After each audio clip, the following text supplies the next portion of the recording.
Okay. All right, chemistry time.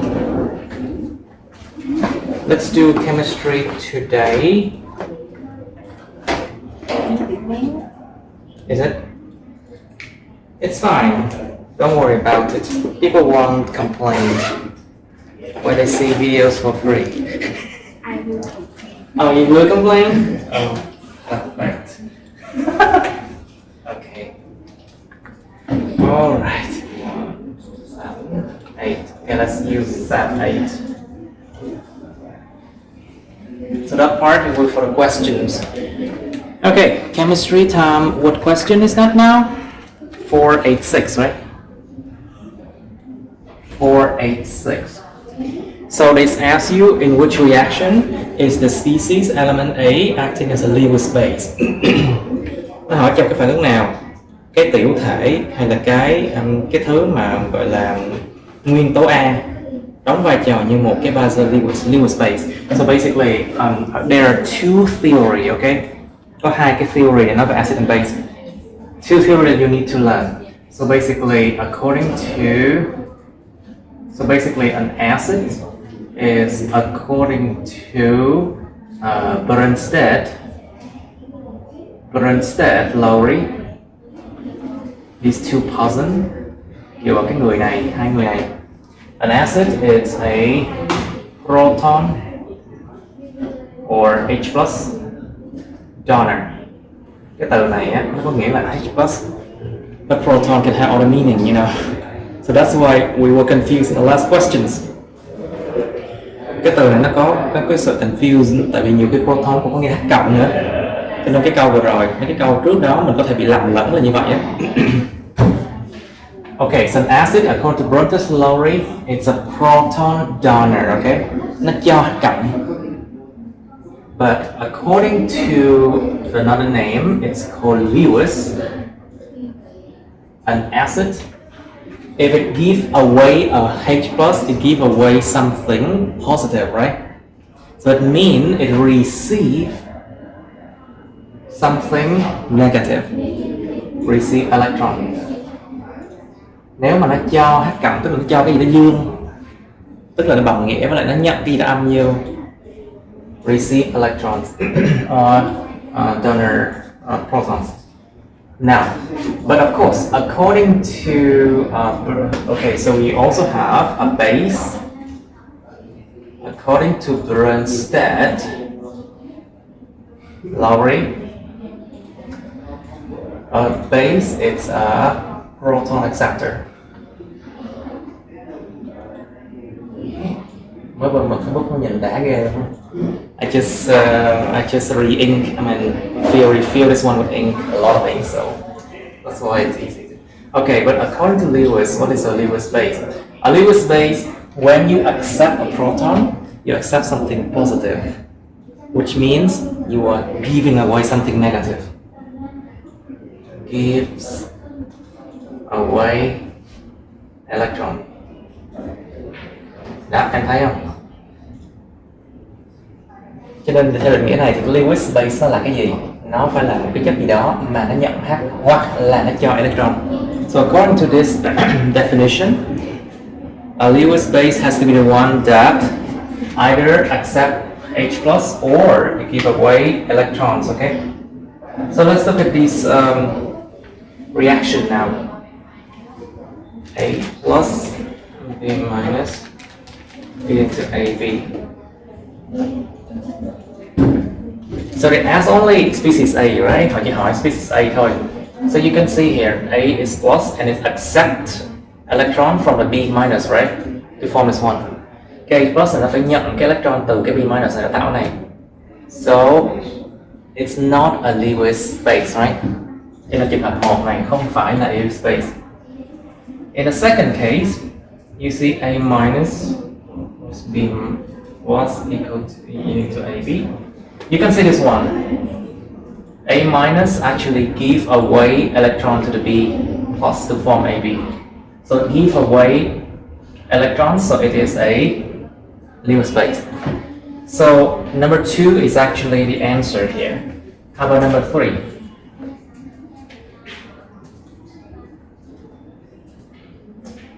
We don't even need to look at answer A and number 3, right? Because nothing is given or received here. Số 3 nó chẳng có cái gì nhận cho cả, nó chỉ là cái kết quả thôi. It's only, number 3 is only a result of a reaction. So the answer is only 2, C, right? Correct. 487. They ask you what value of A balances the following equation. So you have a equation like this. And they ask you what A is to balance this thing. They do not ask for C or B, okay? So let's try to balance this one. Okay, let's try to balance this one.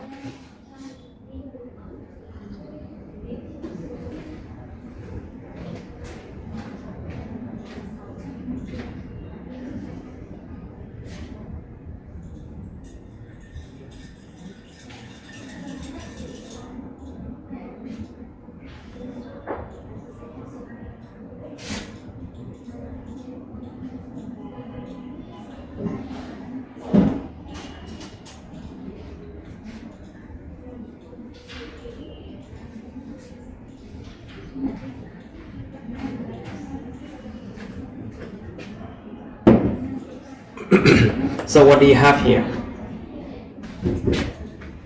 Nitrogen plus 3 become nitrogen plus 2, isn't it?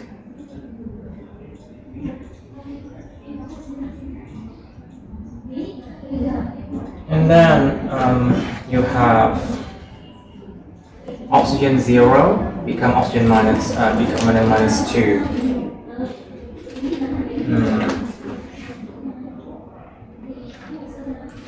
So according to this, 4 become 4. You have 4 here already. So this one must be 4 as well, isn't it? Of course, this is the only answer. Nếu mà trên này có 4 sẵn rồi thì chắc chắn cho này có 1 nitrogen này, phải có 4 nitrogen thôi. There has to be 4 nitrogen here as well. So it means, what does it mean? 4 nitrogen here, and so it means you have 12 hydrogen. So this one would be 6 oxygen plus 4 oxygen is 10, but then divided by 2 is 5, isn't it? So the answer is A is 5. This is quite an easy question, but not the next one. They ask you what value of B balances the following equation if all the letters represent integers. Nó hỏi mình là cái giá trị nào của B nó sẽ cân bằng cái phản ứng sau đây, cái chương trình sau đây nếu mà tất cả các ký tự nó đại diện cho những số thực, những cái số mà số nguyên chứ. So it means no 0 point something, không có số thập phân ở đây. So so basically A P2I4 plus B P4 plus C H2O into D BH4I plus EH3PO4. So in this kind of equation, if you try to do it in the redox reaction way, you will not arrive at the answer because this is a very difficult case. Trường hợp này mình dùng cái cách mà cân bằng phân số hữu bình thường á, nó sẽ không ra cái gì cả. Cho nên làm sao? Okay, so there's a special way to do this one. According to the book, actually you can see here, all the phosphorus on the left side must be equal to the phosphorus on the right side, right? Tất cả mấy phosphor ở cái bên trái phải bằng cái lượng phosphor bên phải. So 2A plus 4B must be equal to D plus E, right? But that's the first one.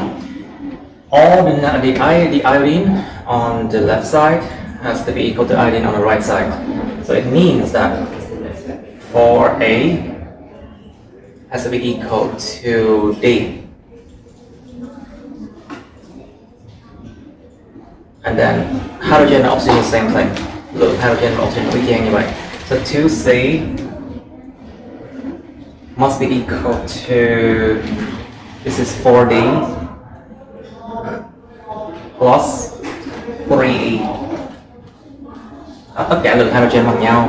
All the oxygen must also be the same as well. So it means C will be equal to 4E. So you have 1, 2, 3, 4, 5, like 4 equations, sorry. So a lot of math. Of course, a lot of math, I told you. Chemistry is basically just math in disguise. Chỉ là toán ẩn trong đó thôi. Now, so basically, they asked you for B, right? So you can see here all the equations 2, 3, and 4. There's nothing with B in there. So only number 1 equation has B in there. So what does it mean? It means you have to find ways to fill all of these things in to number 1. Chỉ có một cái số 1 này là nó có cái B trong đó thôi mà để yêu cầu. Chứng tỏ điều gì? Mình phải làm sao biến chuyển để làm sao tất cả cái này nó có thể nó thế vào được cái chỗ này. You can substitute into here to find B nhé. Now, so what do we have here? You don't have C in there either. So it means that you have to find a way to eliminate the C, isn't it? Cái số 1 cũng chẳng hề có cái C, chứng tỏ mình phải làm sao mình loại bỏ cái C trong mấy cái đống này. So you have to find a way to deal with these two first, isn't it? Phải đương đầu với hai cái này trước, 3 và 4 trước đã. So according to this one, of course 2C equal to 8E, right? And you can see suit C to C here. So what does it mean? 8E equal to 4D plus 3E. Or it means that 5E equal to 4D, isn't it? Biến này one này, like this one to the left, and 5E equal to 4D. Now,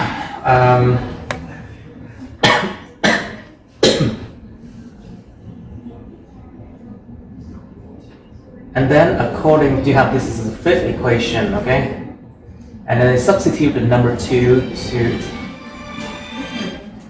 you substitute the 2 to the number 5, what do you say?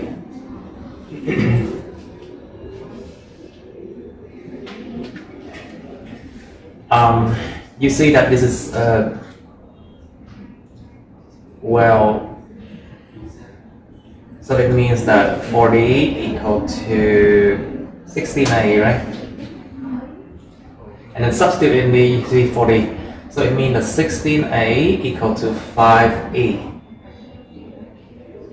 Now, you have,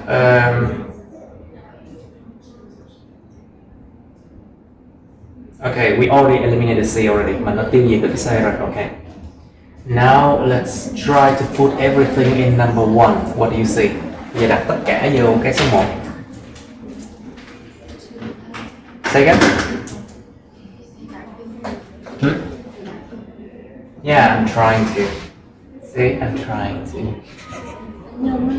Yes, if you put in there, you have to times 8 everything. So number 1 times 8 everything, you should have 16A plus 32B equal to 8D plus 8E, isn't it? And then put this one in there, you have, this is 5E, right? Say again?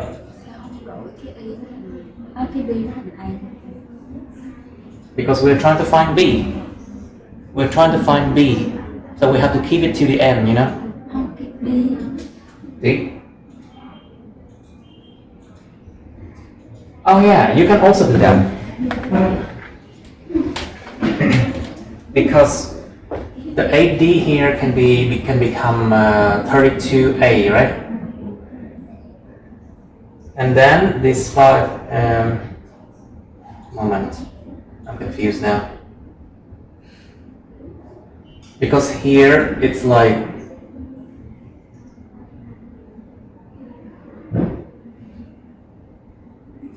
moment. Okay, I think we did something wrong here. Let's just put everything in number 1, okay? Cứ đặt tất cả số 1 vô ta. Keep the A, okay? Plus 4B equal to, so basically D, where's D? So 4A, yeah. Because of here. And then E, how much is that? 16A chia 5. Yeah, 16A divided by 5. So you arrive at what number? So basically, I don't want number 5 here. Let's just times 5 everything. So you have 10A plus 20B equal to 20A plus 16A, right? So finally, 16 plus 20 is 36. 36 minus 10 is gonna be 26. So 20B equal to 26A, right? Isn't it?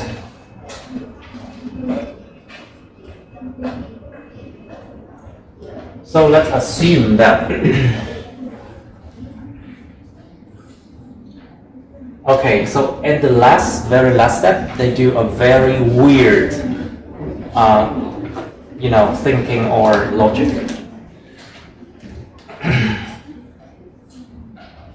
So if A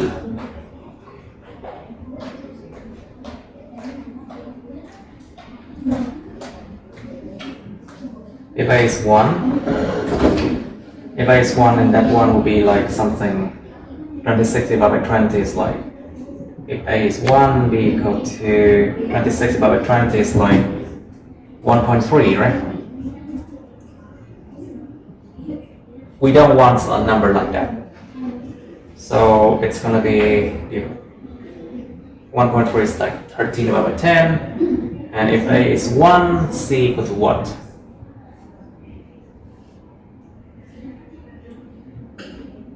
Okay, you have to find a D first. If A is 1,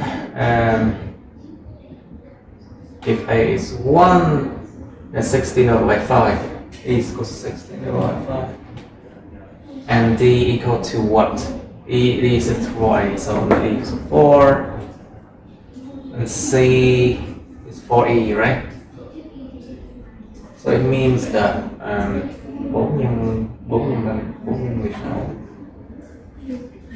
4 times 16 divided by 5, isn't it? Which is, this one is like 24 and then 64, yeah, 64 divided by 5. You can see here, you don't want fractions, isn't it? Không muốn phần số đâu. So it's best to times 10 everything, nhân 10 lên tất cả mọi thứ. You have to times 10 everything. So if A is 10, B should be 13, C should be 64 times 2, it's like 128, right? Nhưng 10 lên 128, and D is 40, and E is times 10 is like 32. Isn't it? You found B is equal to 13 already. But look at this number, it looks very big. But here it's a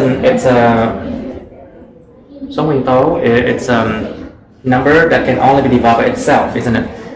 So this is the lowest possible number that is integers only, okay? Những cái con số tỷ lệ mà nhỏ nhất có thể mà chỉ là integers, chỉ là số không phải là phân, là số nguyên. Okay, cho nên chứng tỏ là cái gì? So what does it mean? B has to be 13, okay? Which is answer A. Can you check, please?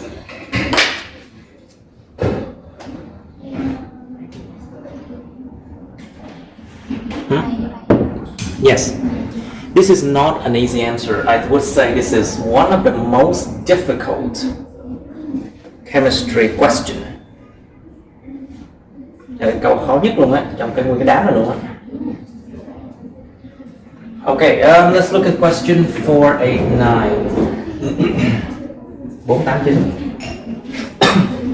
In the following reaction sequence, step 2 is the rate determining step. Rate determining step.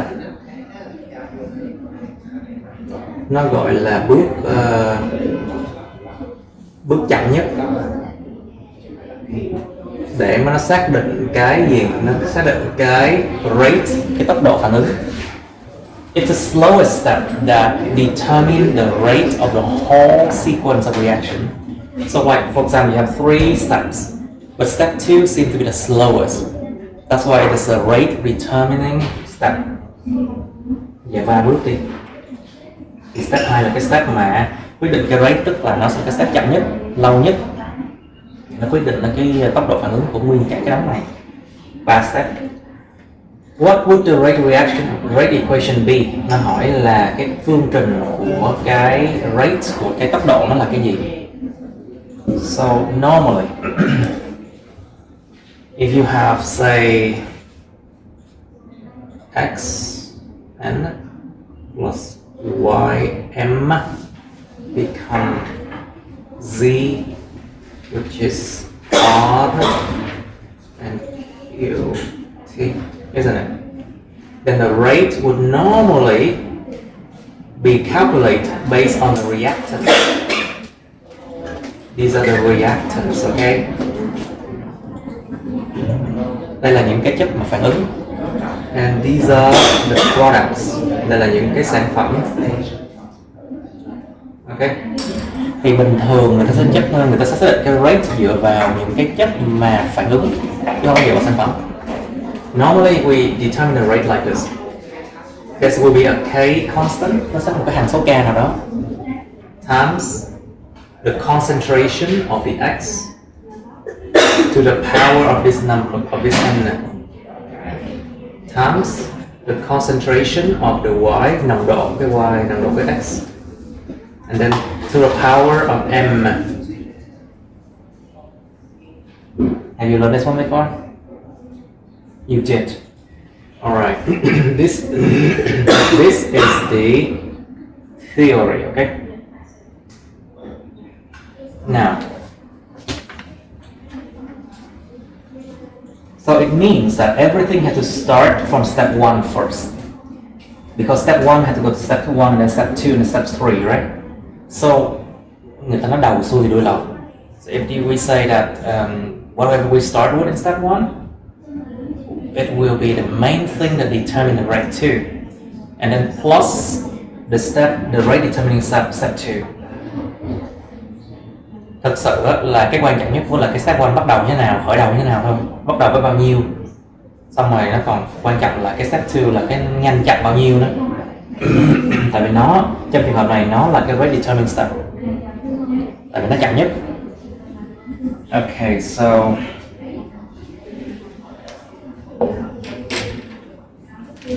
they say that step 3 is not a rate determining step, which means it is quite fast, isn't it?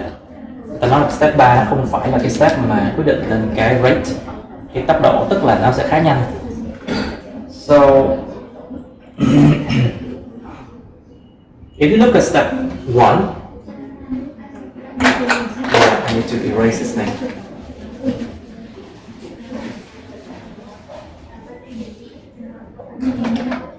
If you look at step 1, you can see that A plus B leads to C, but step 2 is like 2C something, isn't it? So it means that you have to times 2 here, isn't it? And then this one will continue to react with D to become E.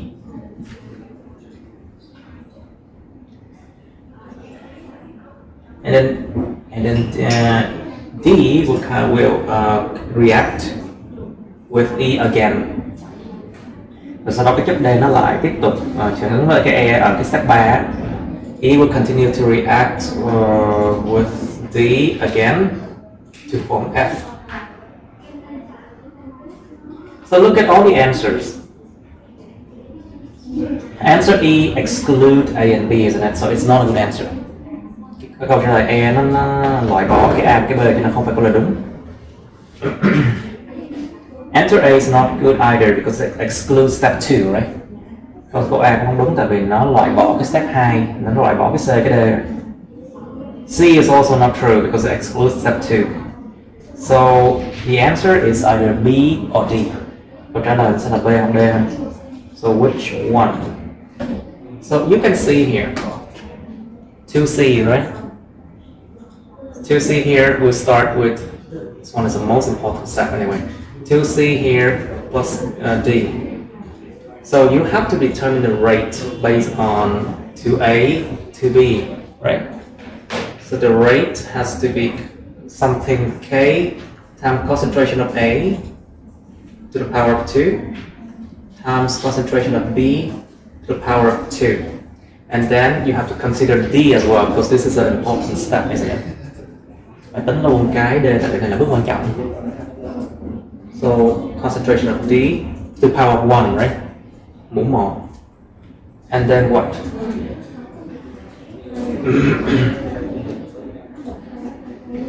The last step is probably, the last step actually depends a lot on the E, isn't it? Nếu mà nó dư thì nó phản ứng với cái đề tiếp thôi. If there's like a lot of E, it will continue to react with D. But if there's not enough, then it will favor this step first, isn't it? Nếu mà không đủ cái E á, mà cái D nó nhiều hơn á, nếu mà không đủ cái E á, thì cái này nó phải sang phản ứng trước, nó luôn ưu tiên cái rate determining trước, luôn ưu tiên cái bước quan trọng là rate determining step trước. Tức là sao? Nếu mà không đủ cái này thì nó sẽ không phản ứng với cái này nhiều. If there's not enough E, they will not react with enough D, you know. So it means that the D will have to be calculated from this step only, I think. So, what do we have here? The answer is B, because of that.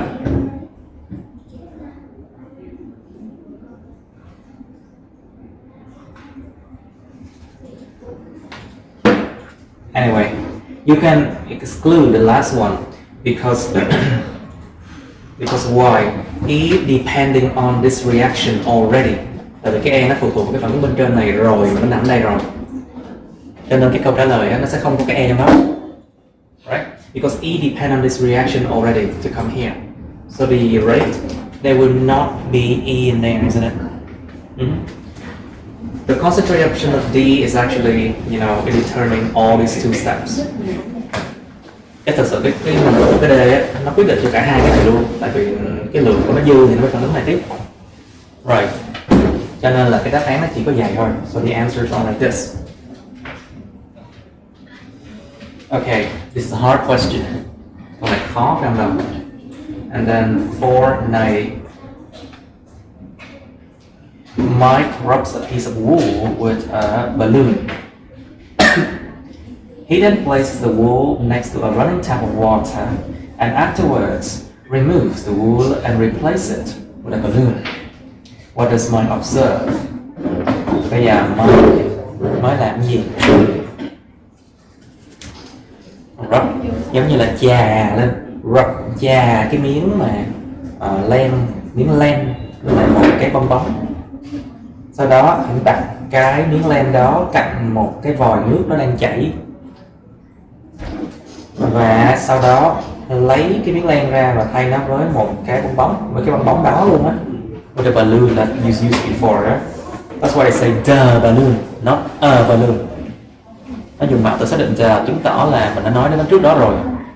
They use the balloon, definite article the. It means that it's the same balloon that we used before, isn't it? Mm-hmm. So what does Mike observe? Mike sẽ phát hiện điều gì? A. Nothing, không có gì hết. B. The wool and balloon both cause the water stream to move away from them. Hai vật thể này, cái len và cái bóng đều gây cho cái dòng nước nó di chuyển ra khỏi chúng. C. The wool causes the water stream to move closer to it, but the balloon causes the water stream to move away from it. Cái lem thì nó gây cho cái dòng nước nó dịch chuyển gần với nó hơn, nhưng mà cái bóng lại gây cho dòng nước di chuyển ra khỏi nó. D. The wool and the balloon both cause the water stream to move towards them. Cả hai vật thể này đều gây ra cho cái dòng nước nó di chuyển hướng về chúng. E. The wool causes the water to move away from it, but the balloon causes water to move closer. Which one? The answer for that is easy because if you rub the two objects, you cause them to exchange their electrons, right? Nếu mình mà chà hai vật thể lên nhau thì những vật thể đó nó sẽ tĩnh điện, tại vì nó giống như là một vật thể nó sẽ ăn điện dương nhiều hơn, một vật thể ăn điện âm nhiều hơn, lấy điện âm điện dương của nhau. So if you rub the two objects together, they will exchange electrons and protons, isn't it? I'm sorry, exchange electrons. So one object will be more negative, and one object will be more positive, isn't it? Water, running water is actually H2O, isn't it? And H2O, you know that this H is partially positive and oxygen is partially negative, right? H thì là một nửa phần dương, còn oxygen nửa phần âm. So of course, both objects will be drawn into the stream of water, isn't it? Đương nhiên cái phần âm sẽ đi vào dương, dương là phần âm, cho nên cả hai vật thể nó đều làm cho cái dòng nước nó di chuyển hướng đến nó. So the answer is D. The wool and the balloon, they both cause the water stream to move away towards them. Can you check the answer? Is it D? 490. D, very good. 491.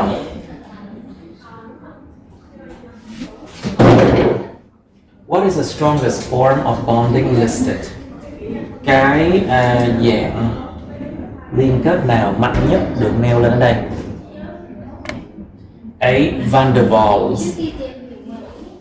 Van der Waal, or we can call it Van der Waal, is exactly as London dispersion force.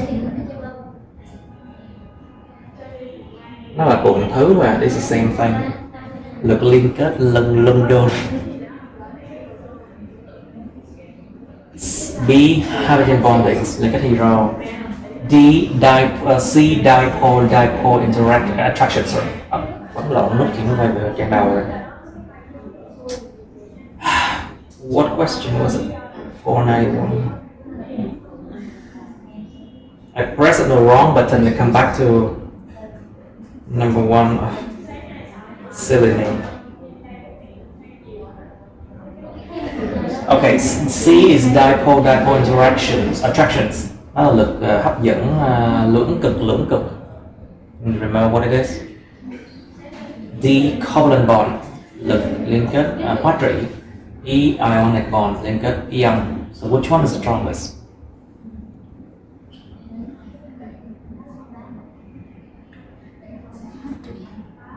Yes, it's covalent. Why? Nó là liên kết nội phân tử. It's intramolecular force, which is of course stronger than intermolecular forces. Liên kết liên phân tử inter thì nó luôn luôn nó sẽ yếu hơn là cái nội phân tử intra. So intermolecular forces include van der Waals, hydrogen bondings, and dipole attractions, isn't it? So it's weaker than the other two, covalent and ionic. However, ionic bonds is not very close together compared to covalent bond thing, isn't it? Cái liên kết hóa trị nó gần nhau hơn rất là nhiều so với lại cái ions. So covalent bond is even nearer than ionics because the two atoms is very near to each other. They share, right? Nó chia sẻ cái electron thì nó sẽ gần nhau lắm. So it's stronger.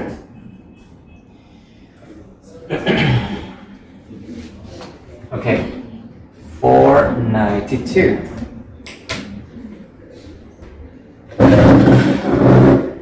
92, they say that what would the bond angle between two hydrogen oxygen bonds in water be? Cái góc liên kết giữa hai cái hydrogen và oxygen ở trong cái nước nó là bao nhiêu? So I think you watched that video before, did you? Em có video rồi, right? Bond angle. Okay. Basically, let's look at a case of like CH4. I think I told you before. Anh nhớ là chỉ rồi.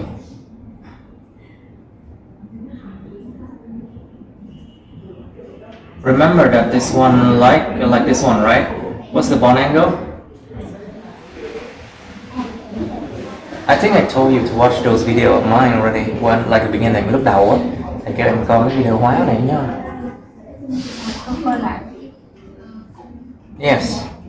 So remember, when something in space connected to four different entities like this, the bond angle is 109.5, isn't it? Cái này là cái hình tứ diện. This is a tetrahedral shape. Tetrahedral shape. Hình tứ diện. Tetrahedral shape, like this.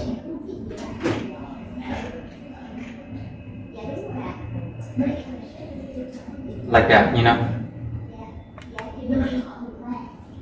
Okay, the bond angle it's basically affected by the presence of lone pairs.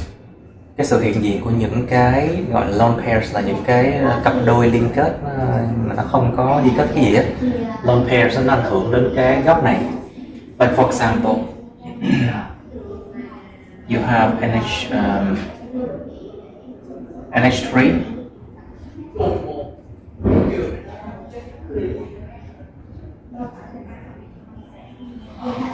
So, with the presence of one lone pair, it decreases the bond angle by 2.5 degree. Mỗi một cái lone pair nó trừ 2.5 độ nha. Every lone pair is like minus 2.5 degree. So this one will become 107. And then we are asked about water, isn't it? Two lone pairs. Thì hai cặp lone pair sẽ trừ là 5 độ. So two lone pair it will minus 5. So this one minus 5 is 104.5, isn't it? Cái hiện tượng này á, nó gọi là cái hiện tượng mà nó giống như bond angle strain. Cái sự mà nó giống như là cái electron cái trong đây á, nó ép cho cái bond angle nó nhỏ lại. It's just like the lone pairs they cause a stress on the angle that cause the angle to get smaller. It's called angle strain. Sự căng thẳng trong cái góc, angle strain.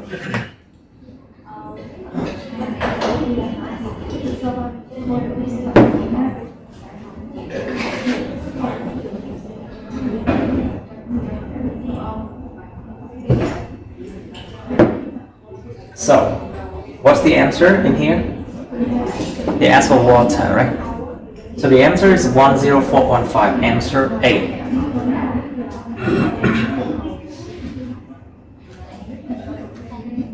Là kiến thức cơ bản phải biết nha. This is like basic. You have to know it. All right. Question 493. I move from chair to chair like this. I feel like I move from chair to chair like this. Anyway, which statement is correct? Câu nào là đúng này? A. Diamond is hard to melt than butane as diamond has stronger intermolecular forces. Kim cương thì cứng hơn, khó hơn để mà làm tan chảy so với butane. Butane is C4H10. As diamonds has stronger intermolecular forces, bởi vì kim cương nó có những lực liên kết liên phân tử mạnh hơn. Is it true? Liên phân tử.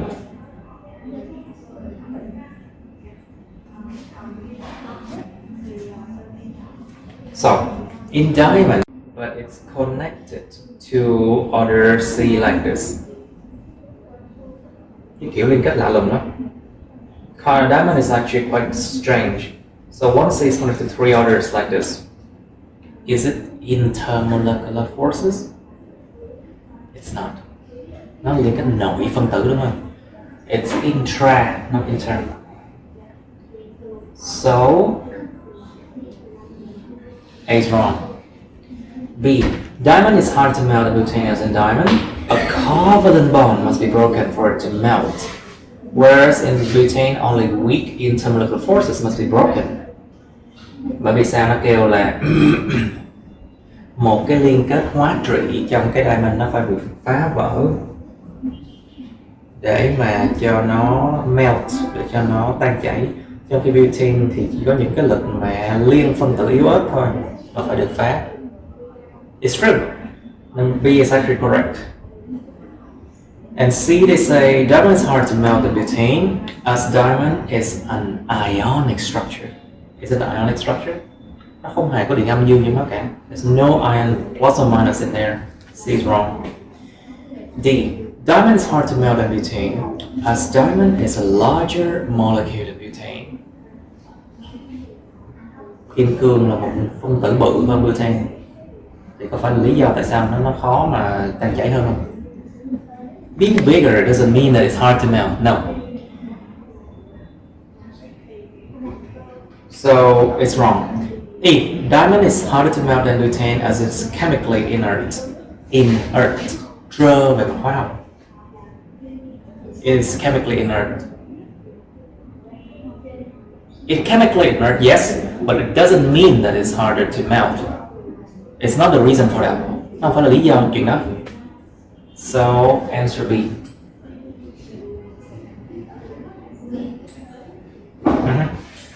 Please look at the question 494. Why erase the board?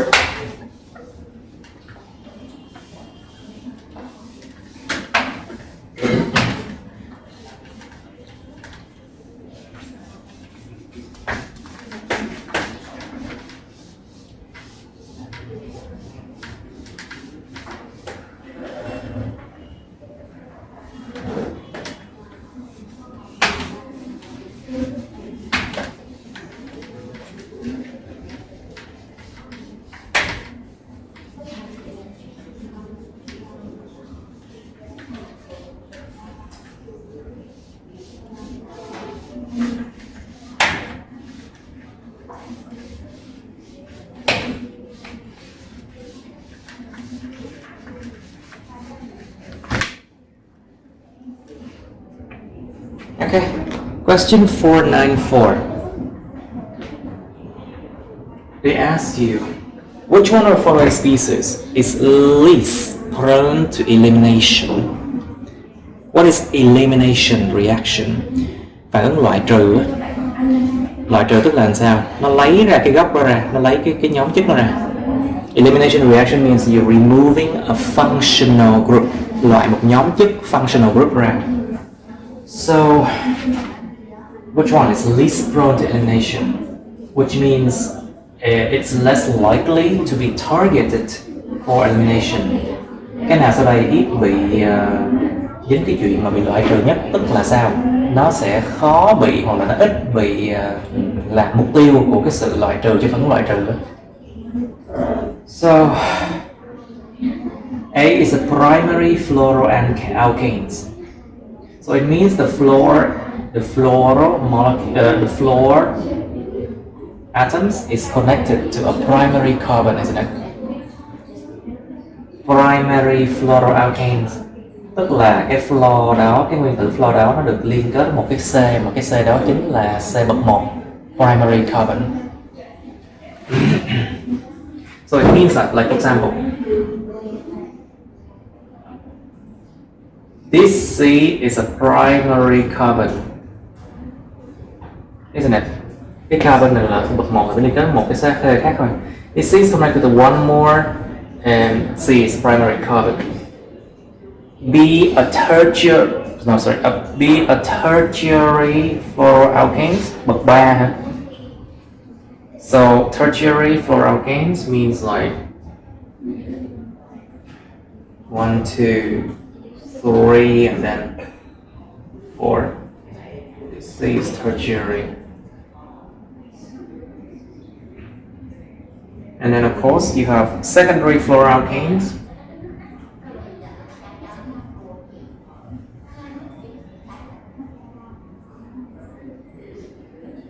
Bậc 2.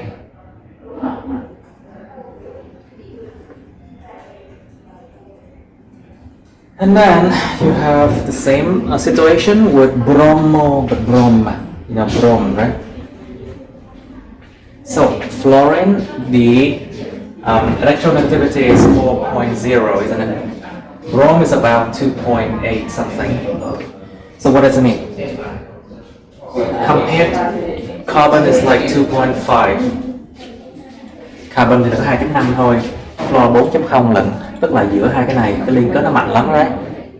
Tại vì âm dương nó cách nhau xa như vậy, tức là nó rất là mạnh. So if carbon is 2.5, fluor is 4.0, the interaction between them is actually quite strong, isn't it? Compared to bromo and alkanes, right? So với lại bromo alkane thì cái fluoroalkane đó nó liên kết mạnh hơn rất nhiều so với lại cái bromo đấy. Cho nên muốn dẫn cái điều gì? Nó sẽ dễ dàng được bảo vệ hơn và nó ít bị dính cái chuyện loại trừ hơn. Nó được bảo vệ nhiều hơn. A fluoroalkane is more protected compared to bromoalkanes. It means that bromoalkanes are much more prone to elimination than fluoroalkanes. So D and E is not the answer. Câu đây là câu A sẽ bị loại trừ ra. Now, let's look at these three cases that we start with. Which one is the least prone to elimination?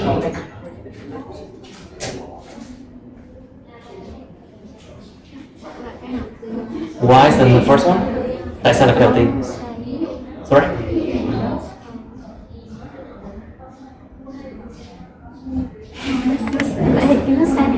Trong ba cái này cái nào cả? Trong ba cái này cái nào là cái làm cho cái F nó dễ bị ra mất, nó bị ra nhất? Hãy nghĩ về cái chuyện mà bây giờ cái nào donate electron, cái nào cho electron. In these three, which one is the easiest for the fluorine to get out? Think about the fact that the carbon 2.5, right? It will donate electron for the fluorine to get out.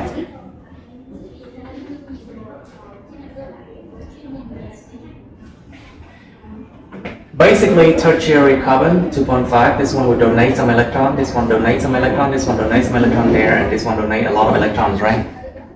Cái chỗ này nó rất là gần để nó donate electron vào đây.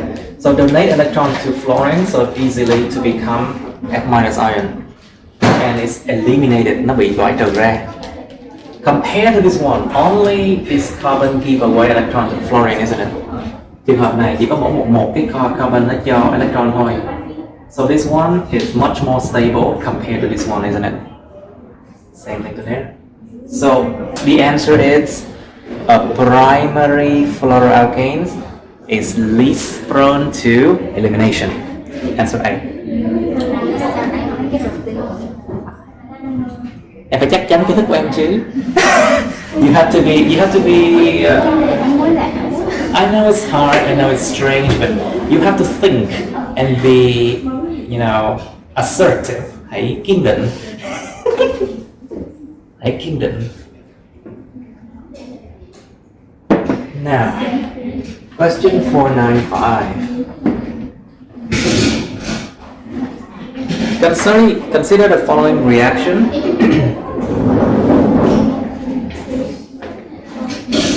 Let me just write it down. CH3 plus Br2 become CH2Br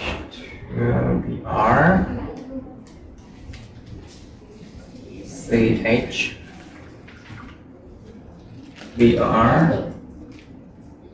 and then CH3. I'm going to eliminate this one so no confusion, okay?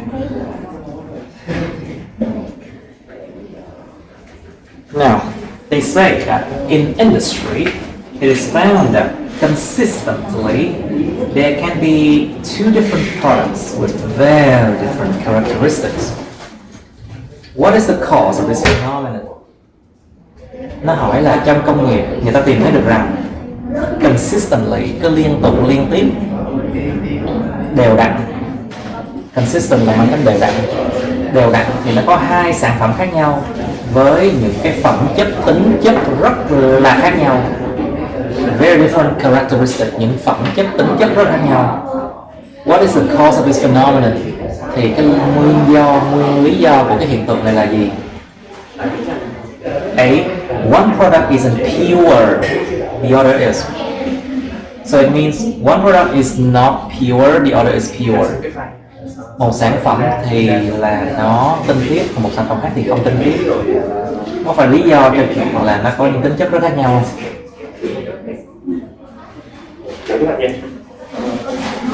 Being pure or not is not exactly the reason for very different characteristics. If they're not pure, the characteristic will differ but only very slightly, isn't it? Nếu mà không tinh khiết lắm thì cái tính chất của hai đó nó phải khác biệt chút xíu thôi, chứ không có nhiều. B. The product in this reaction breaks down into two different products. Nó nói là cái sản phẩm trong cái phản ứng này nó tách ra thành hai sản phẩm khác nhau. It's not, isn't it? Cái này chính là cái quy tắc Markovnikov. This is a Markovnikov because if you check this one, it's actually CH2.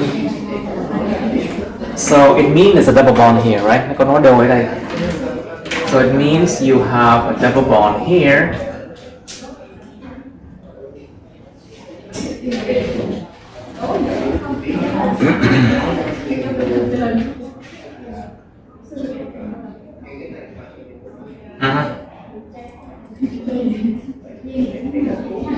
Wait, so it will go to either here or go either there, right?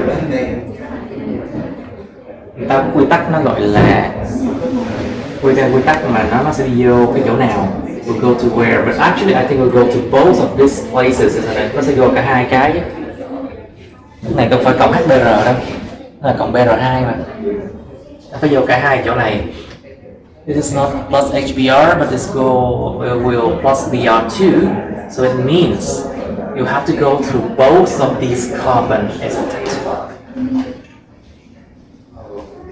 So the product doesn't actually break down, right? Không break down đâu. C. The reaction doesn't actually take place, leaving the two reactants as they were. Phản ứng không thực sự diễn ra, để lại hai chất phản ứng như là bản chất như thế nào để yên đó. It's wrong, of course. D. One of the products is actually extra on one of the reactants left over from the reaction. Một trong những cái sản phẩm thì thực sự nó là dư thừa của một trong những cái chất mà phản ứng nó còn thừa lại từ cái phản ứng đó.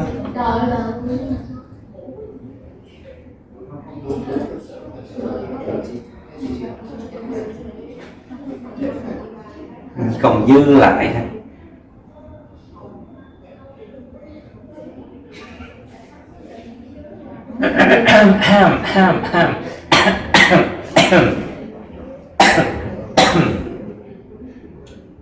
Không có vụ mà để còn dư thừa lại xong rồi tự nhiên nó khác biệt đâu. Sản phẩm là sản phẩm thôi. If it's product, okay? There's nothing extra that is left over or whatever. Because in industry, we will have to make sure that everything is efficient. We should not have anything like extra or left over or whatever, right? Trong công nghiệp nó phải rất là hiệu quả, hiệu suất cao, không có chuyện mà còn dư thừa nhiều cái gì đó. Remember, it's industry, it's not like in a school lab. So you have to make everything very efficient. There should not be any leftover or whatever. E. The product displays stereoisomerism. Cái sản phẩm nó thể hiện ra được cái sự mà đồng phân về mặt không gian. Stereo means three-dimensional in space. Ba chiều trong không gian, three-dimensional, 3D. Three-dimensional, 3D in space. Isomerism đồng phân lập thể trong không gian. So think about it. Because you used to have a double bond, right? Nó từng có cái double bond như vậy. So basically it can be like this.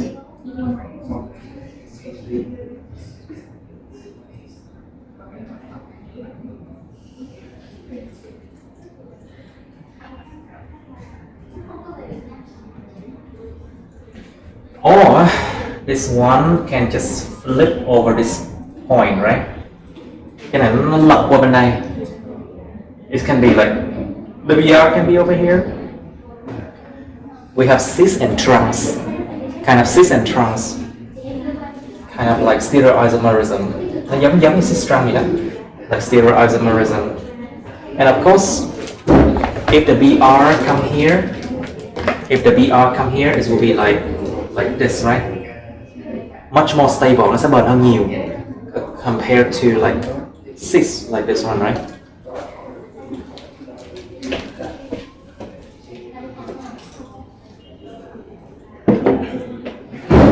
So the answer is E. Can you check? 495. E. Very good. Question 496.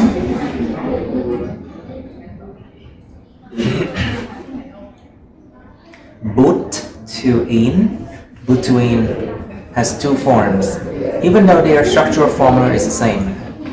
Butene có hai dạng, mặc dù là cái cấu trúc structural formula nó là cái cấu trúc phân tử của nó, cấu tạo của nó y chang nhau. What phenomenon causes this to be the case? Hiện tượng gì gây ra cho cái điều này? Tức là cái nguyên do để gây ra cái chuyện mà nó có hai cái dạng này là gì? So what is the reason why butene has two forms? So let's look at this one. Butene.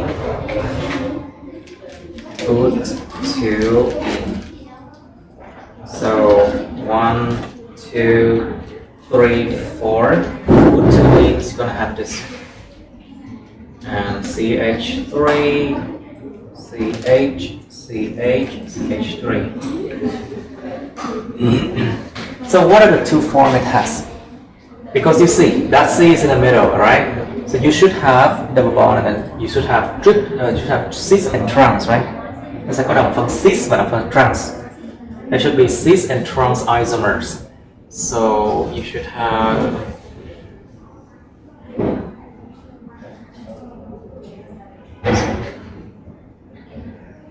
this is cis isomer, cis butene, and then the one down here you're gonna have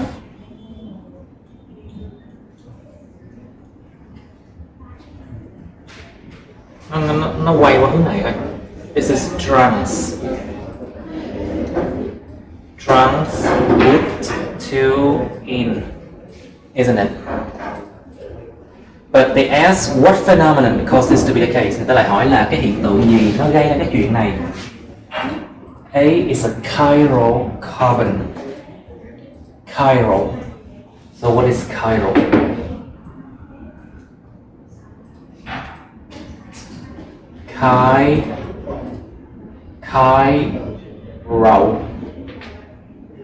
Chiral is an adjective of chirality.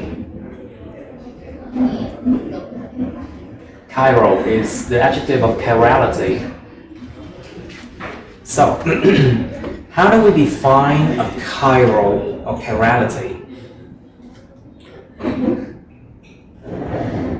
So, a chiral carbon, một cái carbon mà nó gọi là chiral carbon, nó phải ít nhất là nó liên kết với 4 thứ khác nhau mới gọi là chiral carbon nha.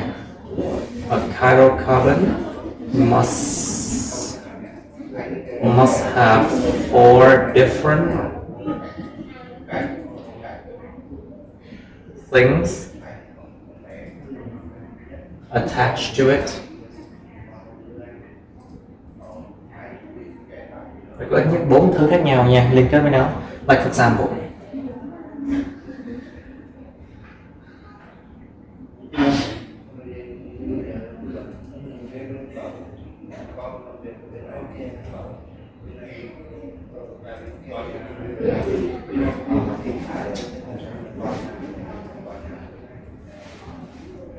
Like this carbon is connected to 4 different things, right? So this carbon is a chiral carbon. Và cái hiện tượng này nó gọi là chirality. This phenomenon is called chirality. So look at this case. This carbon, is it connected to 4 other things? Nó có liên kết với 4 thứ không? Có 3 thứ không? Just 3 things, right? Okay, so okay, B. One of the carbons in the double bond has only one other functional group attached to it as well as a double bond. Một trong những cái carbons trong cái ly kết đôi á, nó chỉ có một cái nhóm chất khác mà thôi liên kết với nó, cũng như là cái nối đôi. Cả hai cái đều là có một nhóm chất mà. So both of them has one functional group, right? So B is not correct. C.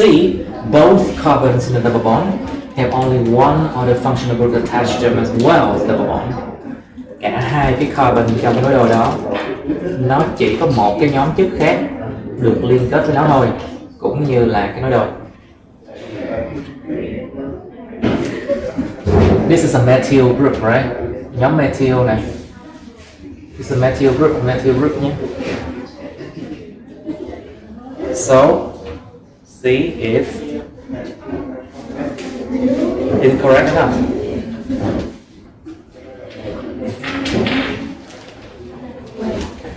Wait.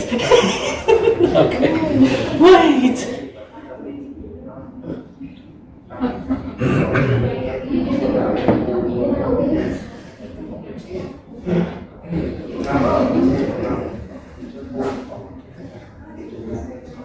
Cả hai carbon trong nó đó đều nó chỉ có một cái nhóm chất khác thôi liên kết với chúng. Thì cái này có một nhóm chất duy nhất này, một cái nhóm này liên kết với nó, cũng như là cái nối đôi. C is actually correct. Come on. The molecule has a dipole. Cái phân tử này nó có cái lưỡng cực. Not really, because 2.5, 2.2, and they are symmetrical, right? Nó đồng dạng với nhau hai bên. Và này có 2.5 này, 2.2 này, cái độ âm điện. Thực sự nó không có hề có dipole lắm đâu. There's no dipole, right? Because it's like C2.5, H2.2, but these molecules actually symmetrical, so I don't think it's a dipole. No, there's no dipole. E. Both carbons in a double bond have two different functional groups attached to them as well as double bond. Nó ghi là cả hai cái carbon trong cái nối đôi đó đều có hai nhóm chất khác nhau liên kết với chúng, không đúng rồi đó. They have only one functional group attached to one carbon, isn't it? So E is wrong. What's the answer? What's your answer?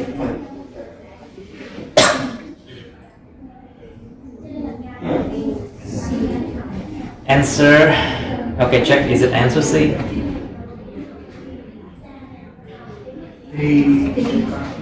Say again. E. Ooh. Wow. Was it E, right?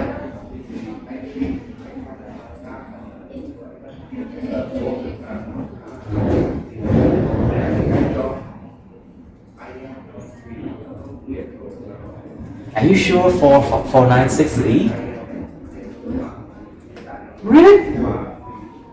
Both carbon bond. What's the answer then? Moment, please. We need to check. Thank you. 6. Nice.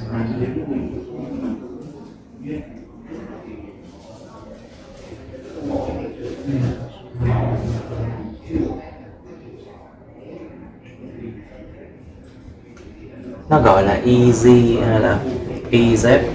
It's called easy isomer resonance.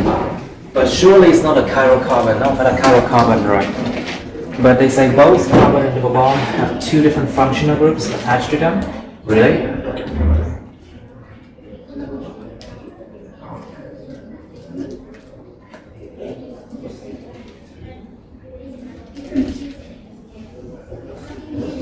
I'm still confused. Why is E but not C, right? Vẫn confused tại sao nó lại cái cách mà cái cách nói nó lại cho câu C, câu E, tại sao câu C?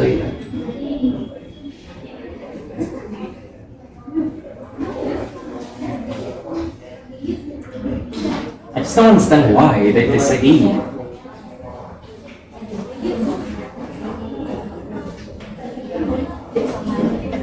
I think sometimes the books are weird. Đôi khi cái sách nó kỳ lắm.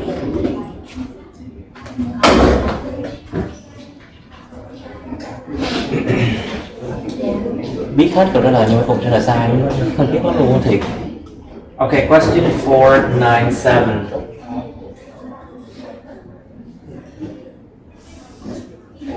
This is should be easy. What is the molar mass of a metal that form an oxide? The empirical formula M2O3. Empirical.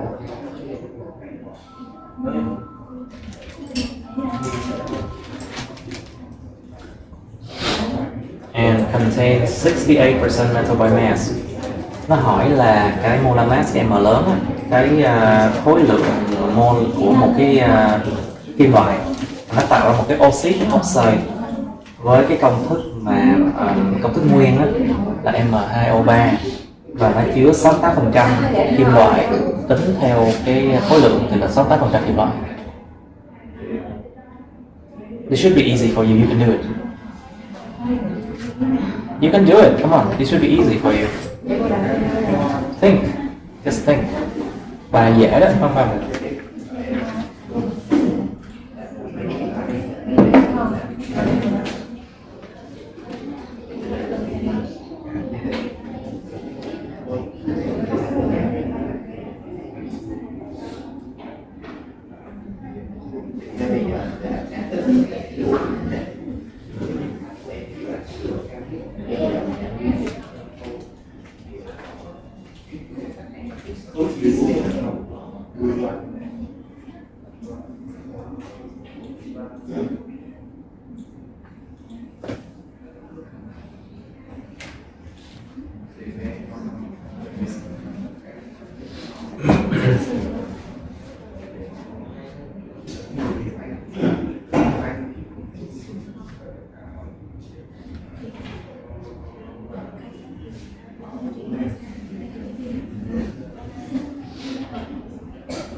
So it should be 204 divided by 4.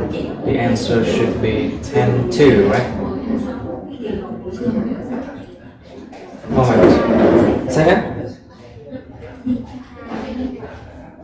Oh yeah, and divide by 2 as well, isn't it?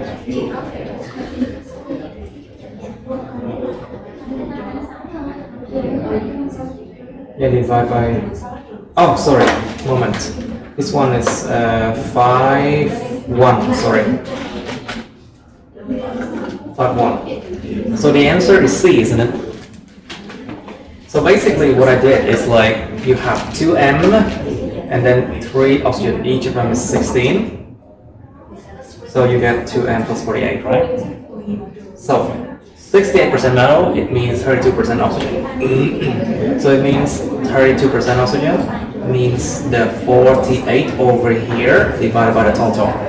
Oxygen tức là cái số 48 cái này nè.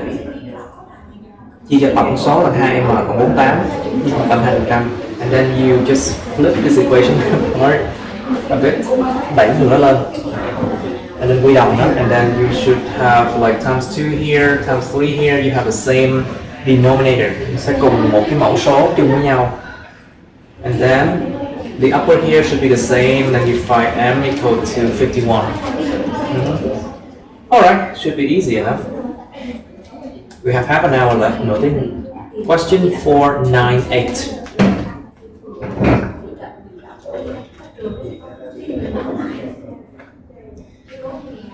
For the reaction represented by the equation CX4 plus 2O2 leading to Cl2 plus 2X2O. Okay, they say 9 grams of CX4 completely react with 0.4 gram of oxygen, and they ask you for the approximate molar mass of X.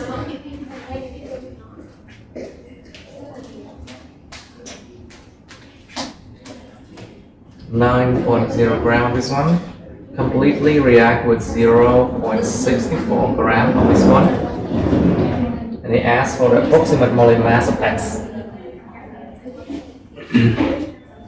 Nó hỏi là kiếm ra được cái molar mass của cái X này là bao nhiêu.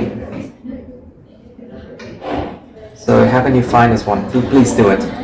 It's not that hard. Câu này không khó đâu.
So bự dữ vậy? Why are the numbers so big, isn't it?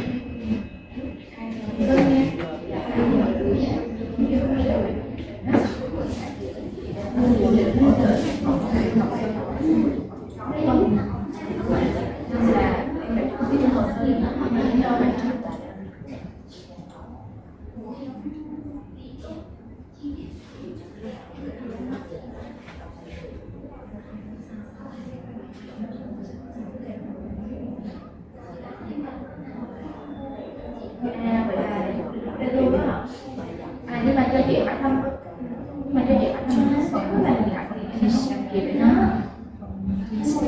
Interesting. Say again? You got 222. What's the answer?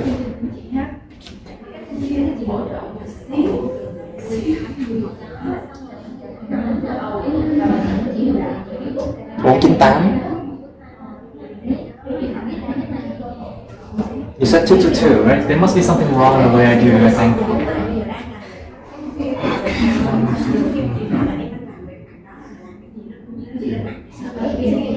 Không không hai đúng này. It's also equal to the moles of X2O, okay. I got it. I put the wrong number. It should be, this one is 222. So,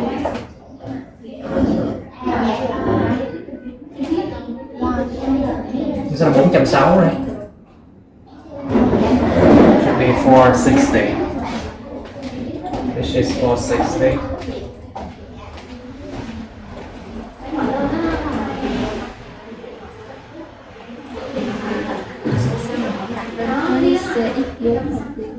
Which one? This one? Ý là tại sao nó có cái ý hai môn lại I don't know, that's just one idea. hồi nãy em cũng làm cái đó cái ủa Gì vậy? Like sometimes I overdo things, yeah. Nói chung là phải tính được cái mass cái này đã. Cái mole ra là cái mole, cái mass cái này mới tính được molar mass chứ. You have to find the moles and the mass of this one. You have to find the molar mass of this one, right? Sorry? Oh yeah. There's other way, of course. Like for example, you can find the moles of this one is 0.1, right? And then you can find the molar mass of this one and find the x. This is the other way, right? You can find it through XCX4 or you can find it through this one. Two ways. As long as you find the answer around the answer.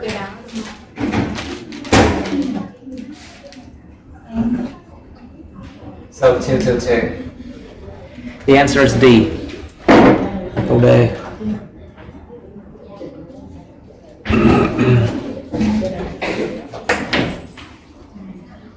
Okay, we have two last questions.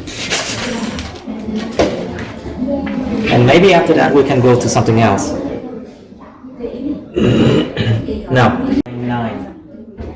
Let me just erase the board first. Please read that.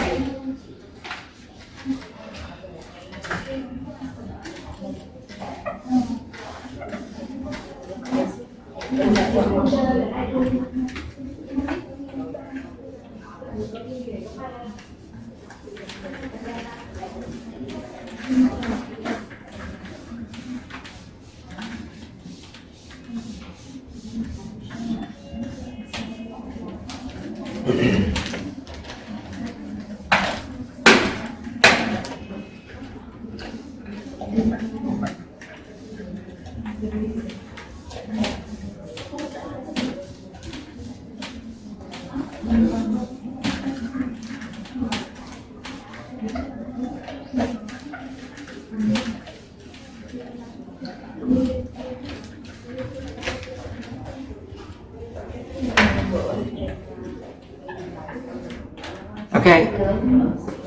499.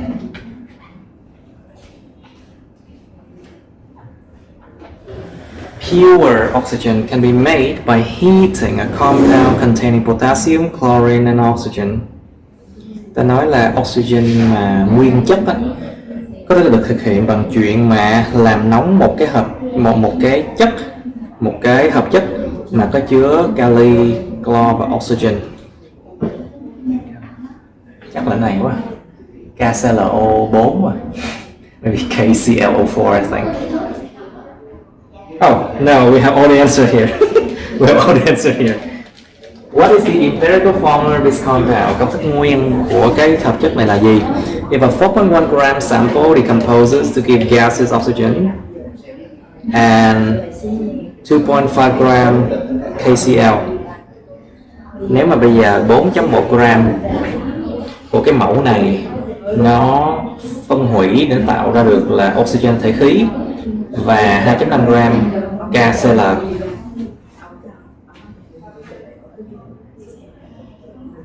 Okay.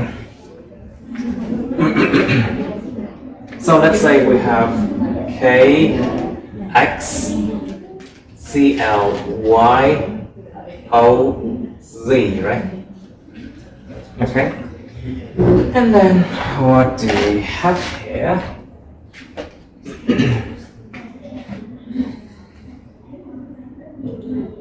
The K and the Cl. So this one decompose means like it just react in heat. Decompose tức là cái này nó chỉ độ một cái decompose nó tách ra thôi. So KCl and then oxygen, isn't it? So in order to balance this one is not easy. Nhưng mà balance cái này cho ra được cái gì? Nó chỉ ra được KCl và cái oxygen mà thôi.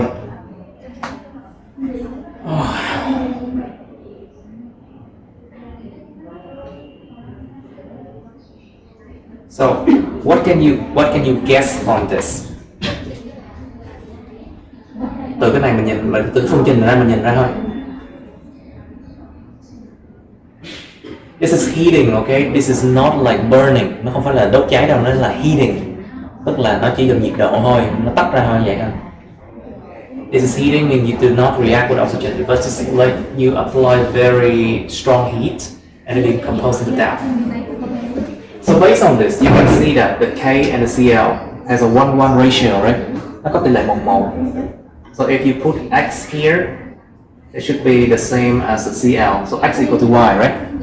Từ cái này mình sẽ thấy được nếu mình đặt X ở đây thì hai cái này bắt buộc kiểu gì nó cũng phải là X bằng Y, hai cái này bằng nhau thì tỷ lệ 1:1 này. So the answer should not be B, should not be C, should not be B or C, right? Câu trả lời không thể nào là câu B, câu C được. Cách loại trừ. And then what else do we have?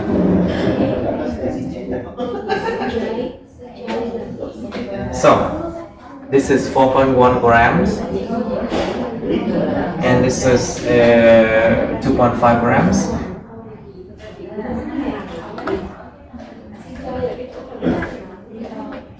And oxygen left is of course 4.1 minus 2.5, right? Hai này trừ nhau nó ra là 1.6, it's about 1.6 gram. Very beautiful number. Điểm số rất đẹp. Very nice, neat number. So mole of oxygen is equal to 1.6 gram divided by 32. It's actually 0.05.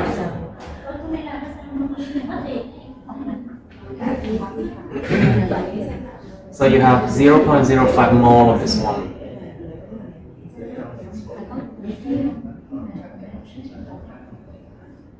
Okay, but remember that all the oxygen has to come from this one, right? Tất cả mọi oxygen nó đến từ đây hết. Tức là sao? Cái lượng 0.05 mol này nó cũng phải đến từ cái chất này luôn. So all of the oxygen come from this one. So it means that there are 0.05 mole of oxygen here. So it means that this one also 0.5 mole in here. Mass of oxygen in compound. Cho nên là cái khối lượng của oxygen trong cái hợp chất nó là bao nhiêu? 0.5.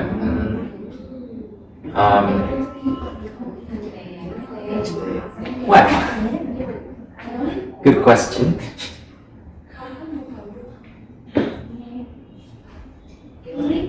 I'm trying to find things, okay? But now we have this one, the moles of this one in there, 0.05. And from there you can find mass of the KCl, right? Mass of KCl is equal to, mole of KCl. It's 2.5 grams. K is 39, Cl is 35.5. Tính bao nhiêu ta? Có máy tính không? Calculator? I'm not so sure if they allow you calculator here. I think yes, you have to calculator.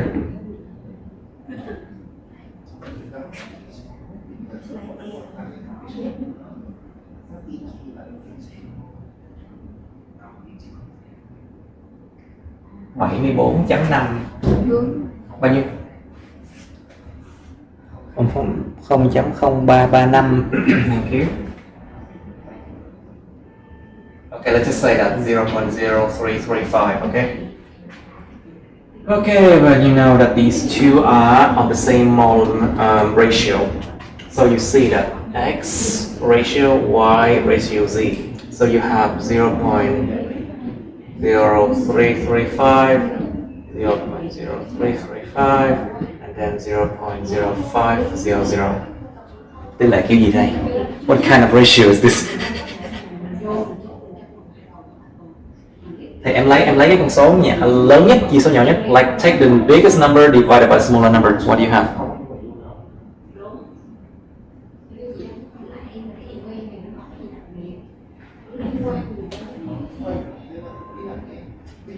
Gần 1.5. It's about 1.5, right? So it's like 1.5 or 2, 3, isn't it? And you have to take the smallest possible ratio. Mình phải lấy cái con số mà nhỏ nhất có thể, cái ratio mà nó có thể. So the answer is K2Cl2O3, isn't it? Can you check? Đúng không? What? Oops. I think there's something wrong in the way I do it. 4.1, 5. Có cái gì đó sai sai. Okay. Okay, we got it. 0.05 and then.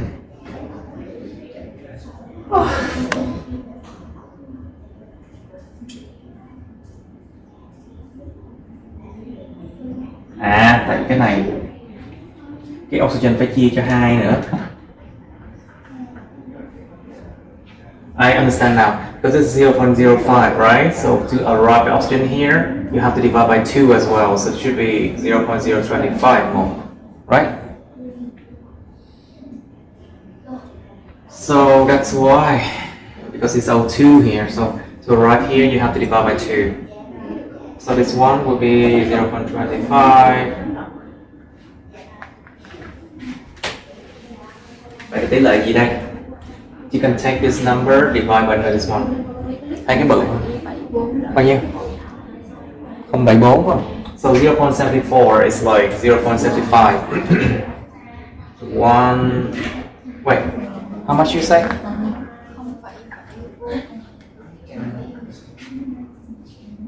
So it's wait a moment. How could it be?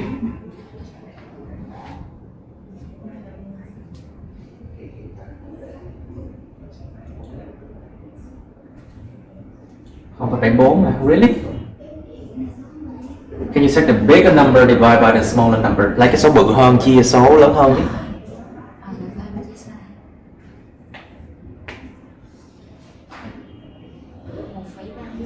Một phẩy ba bốn không? So 1.34, 1.34 and 1, right? Something wrong. Something really wrong. I think something really wrong here.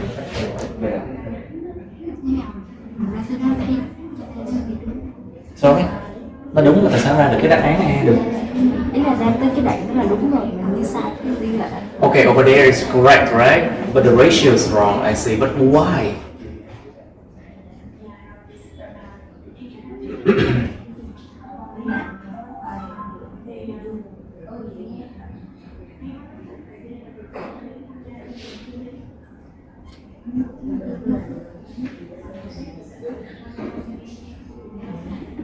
You I just don't understand why it's like that. Okay, what's the answer?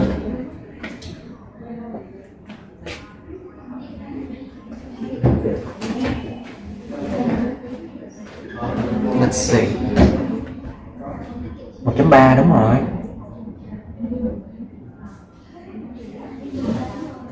What?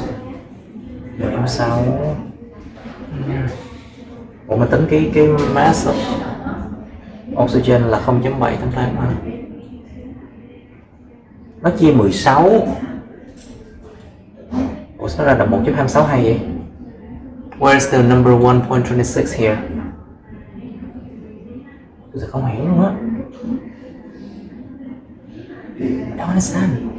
Nó lấy đâu ra cái số 1.26 này vậy? Where do you get the number 1.26 something?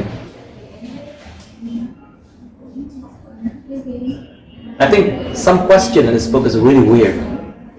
Tại vì em nhìn nè, nó lấy đâu ra cái số 1.26 này? Where do you get 1.26?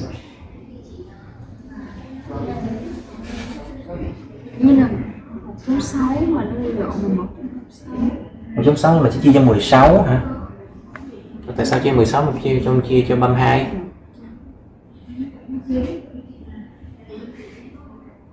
Mà tại sao nó chia 32 mà nó chia 16? Why? I think something is really weird in this book.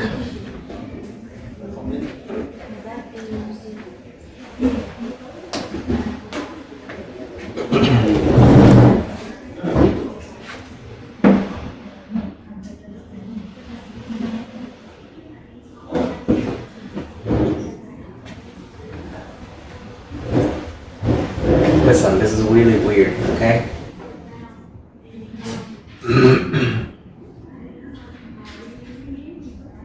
Nếu mà cái này là 2 thì qua cái kia nó phải double cái số này để làm 0.1 mới đúng. If over here it must be 0.001 actually. Because according to this one, this is 0.05 moles should be 0.1, you know.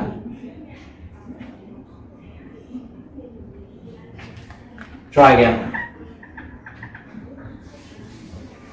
So, okay, try again. Now we have a bigger number. Lấy cái số 0.100 này chia cho số này. Take a bigger number, divide by a smaller number. Cái này chia này. 2,9 right? 2.9 is nearly 3, right? So 113. We got it. Got it. So it's gonna be KClO3.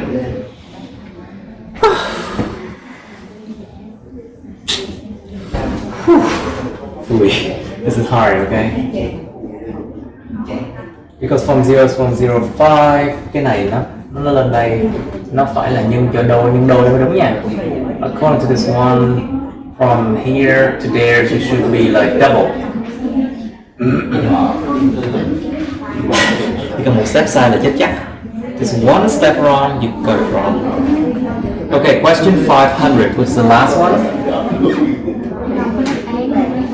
Say again? ý là đã làm sai nó có đáp án mình sai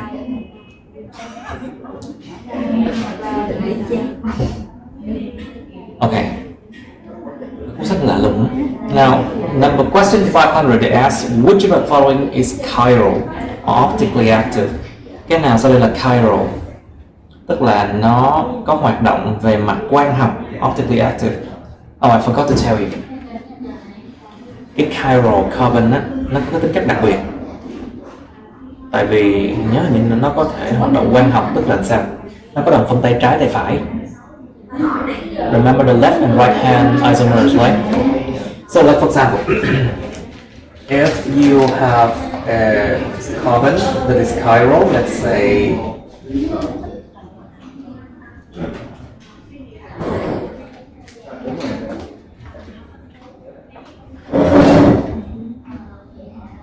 if you have a chiral carbon like this, okay, and if you shine a light at this direction, chiếu một cái ánh sáng về cái phía này, nó sẽ đụng vào cái góc này trước.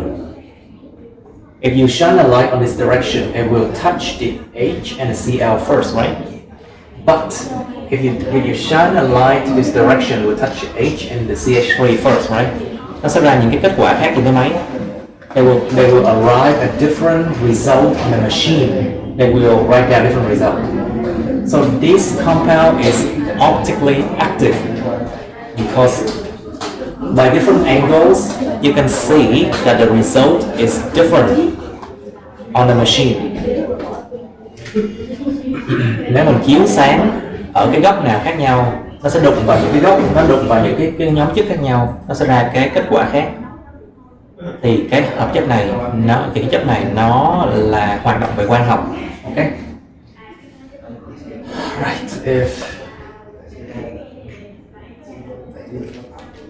If it is not chiral, it's not going to be optically active. Nếu mà nó không có chiral thì nó sẽ không có gọi là hoạt động về mặt quang học lắm. Thì nó sẽ không xảy ra cái hiện tượng mà nó ra đồng phân tay trái tay phải.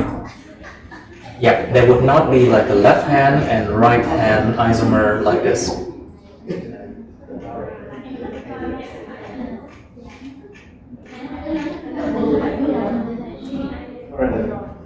You have like left hand, right hand like this, you know?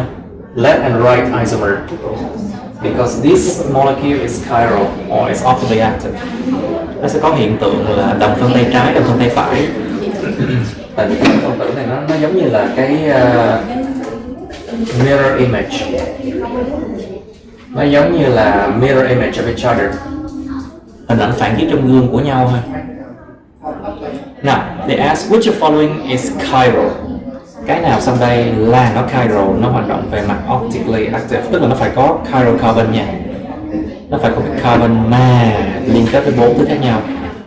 If it's chiral, it must be connected to 4 different things on its carbon, okay? Now, A, bromo, chloro, fluoro,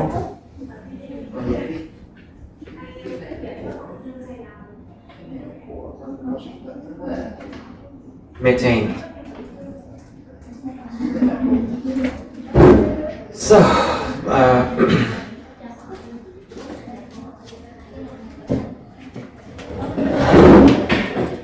so this is exactly what I wrote. Bromo, chloro, but fluoro, fluoro.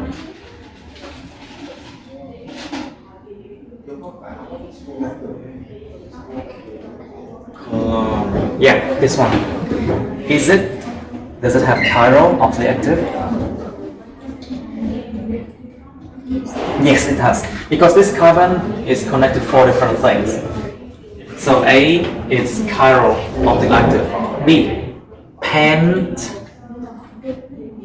2,3 diene. So 2 and 3, right? So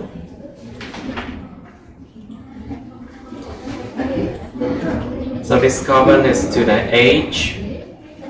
This carbon is to the H as well. This carbon has no H. Nó có chiral. No, because this carbon is connected to 3 things, to 2 things, to 3 things only, right? Mấy cái carbon ở giữa nó chỉ liên kết với lại 2-3 thứ thôi. No, it's not chiral. Hept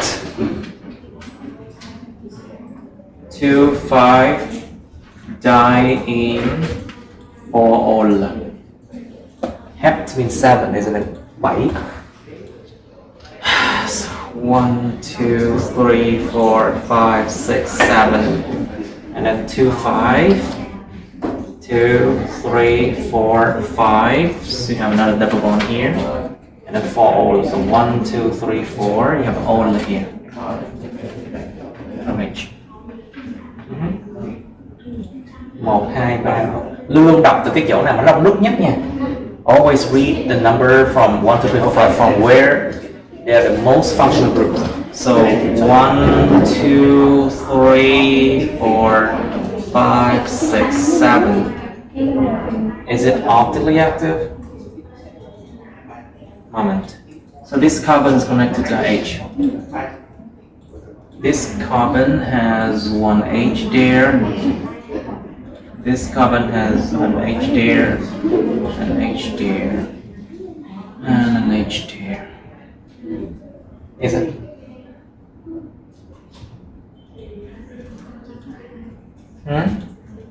Nếu mà tính cái này đi thì hai bên nó đồng dạng nhau đúng không? If you take this carbon, it's like symmetrical, so no, it's not chiral. How about here, this carbon?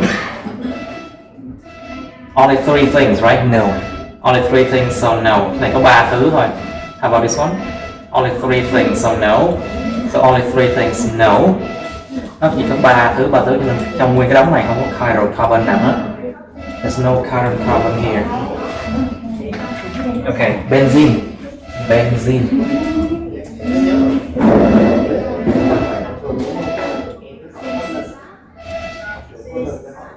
Okay, let's just say that it's gonna be like this. H.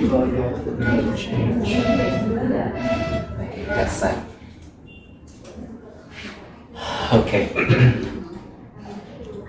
No, because 1, 2, 3, 1, 2, 3, so just 3 things, so no, not chiroactive.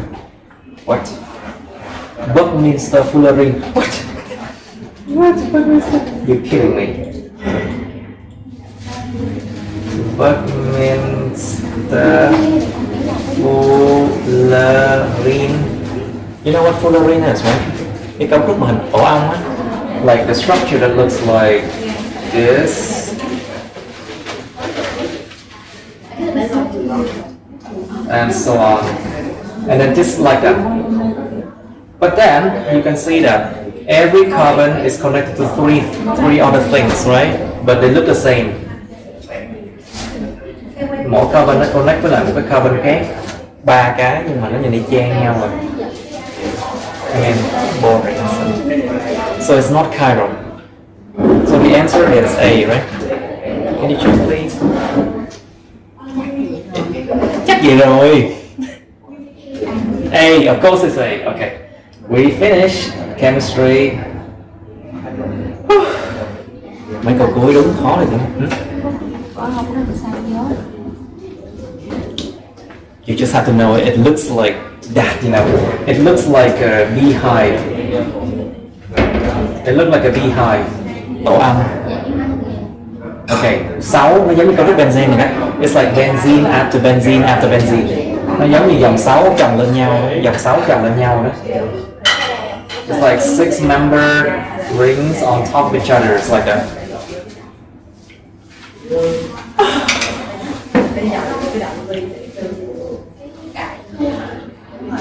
Cô gái Hà Lan bị tổ ong. Sự cô Hà Lan bị tổ ong. Okay, anyway, that's all. Oh dear.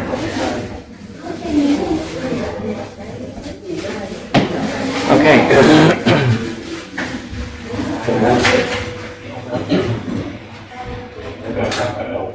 I guess time for... Okay, that's the end of my videos.